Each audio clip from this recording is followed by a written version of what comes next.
So the guys not only see a vocal leader that's just talking, he's actually doing. So he's showing them, hey, you can follow my lead, and he'll also tell them when he's wrong. Hey, I got to clean up my eyes on this, guys. Try to use this technique that Coach Parker was talking about in this scenario. So it's great having leadership like that inside a room, along with other vets that have played for us. You'll hear Jakeem Clark. He'll speak up. Juice, he'll speak up in a room. You'll hear Caleb Patterson speak up in a room. Guys speak up, and they're talking to each other, amongst each other, because they got to do that on the field naturally. They have to do it. I'm not going to be out there. Coach Aaron Henry's not going to be out there. They have to learn how to communicate effectively, and that's happening in the room naturally every day. I'm making them get up in a room and talk about the receivers. This receiver does this release well. This receiver runs this route. They have to do oral presentation in the room. I'm a high school educator at the end of the day. I'm a teacher, so I'm having them do projects and homework that's making them have to use their mind instead of just worrying about using their feet and their hips. Because if your mind is well and you got an idea who the receiver is, you do such a greater job of covering them because you respect who he is. You did homework the night before on who he is. So that's what we've been doing to really get that leadership to come out of every single guy,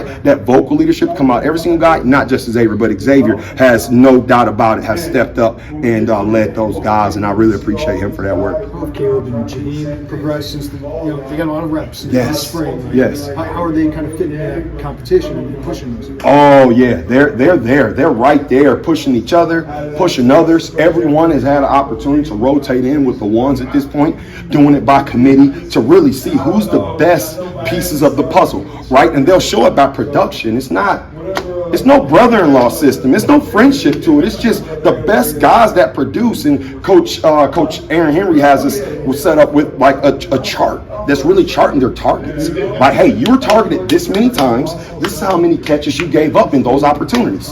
It's in black and white. Here's the data.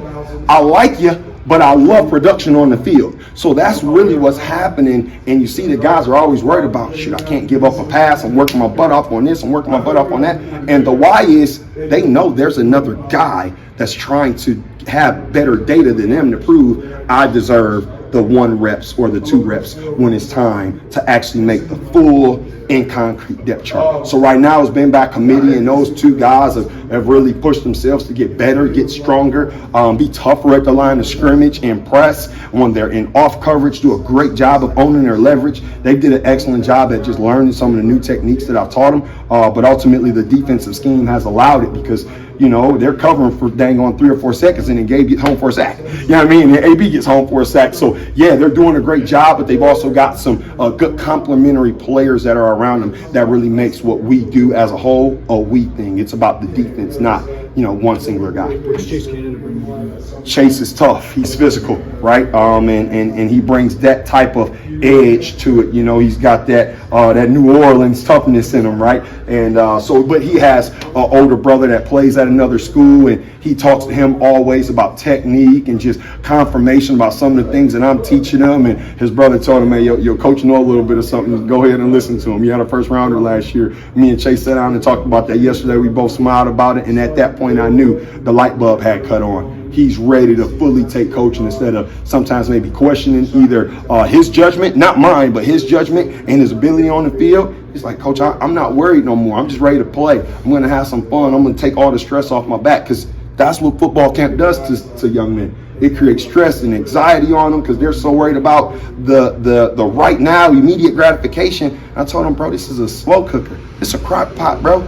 It's gonna taste so much better when you get home to it. Don't put it in the microwave. Don't rush it. It's a process.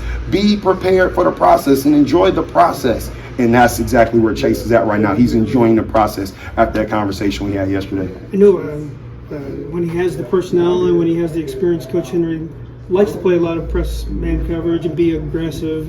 Do you have that confidence with this group that you can put them out there on that island like that? Well, right now, it's a process.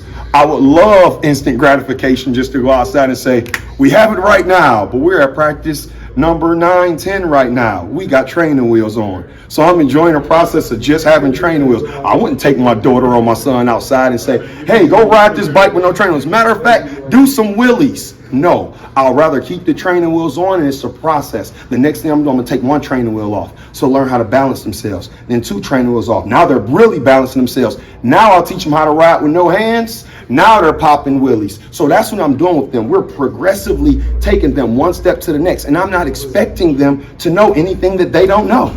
What you don't know is what you don't know. My job is to teach you everything as if this is the first time you ever heard any defensive back stuff. So I'm building confidence in them in these techniques so we can know one day, someday, it's time. We can press these guys. Let's get after them. But it's going to be the process-driven approach that's going to let us know that this is real instead of me forcing them into something that they may not be ready for. So it would be crazy for me to tell you in practice 10, we can get up and do it right now.